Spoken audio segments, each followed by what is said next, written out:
ask you about China. We've spoken a lot on this program about the economic aggressions out of China, and we understand the issues around trade and tariffs. What I'd like to get your take on is really the military aggressions, the way China intimidates our allies in the South China Sea, a procedure the Pentagon calls the gray zone operation. They've got 130,000 fishing boats, more so than the United States maritime. They're violating maritime rights, or the fact that they're setting up military bases across the world as far as Djibouti. What is the campaign or the plan to push back on China's military aggressions?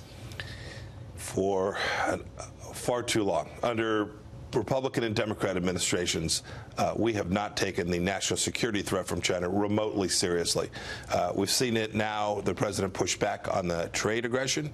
They're connected, right? The theft of intellectual property has permitted them to grow their military. These are not unrelated issues. So we are responding in an appropriate way on every front. On the military side, we've seen our military built up. $700 billion last year, $715 or so billion this year, so that we have the capacity, the capability to project power into Asia, into the Indo-Pacific. China conducted more ballistic missile tests last year than the rest of the world combined. This is a serious military threat.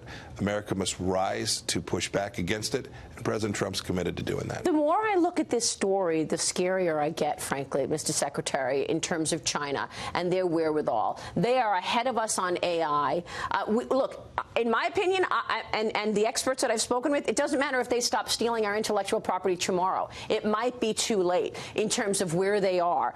They're using AI, facial recognition with drones. They've got all of this data on people.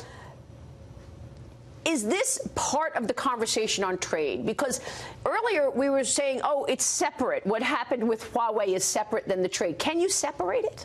These issues are connected. You can have conversations about trade that only address one piece of it, but the American policy more broadly has to be sure that it covers down on each of these threats. I watched your show. I'm glad you talk about this issue. It's something that was not on the radar screen of too many Americans. But I'll say this, and I know you'll hear people who have a different view. I fundamentally believe in America, especially under President Trump's leadership. Whether it's AI or facial recognition, all of the threats that you talk about, the American capacity for innovation, the American capacity to build out technology, the power of the American people, when we unleash that by getting rid of red tape and growing our economy, that people come to school here because this is the place that the most creative activity in the world is taking place. I'm very confident that over the next years, we will continue to do the things that will push back against. I'm happy to hear you say that you can't separate these because, of course, it's connected. That's what I expected.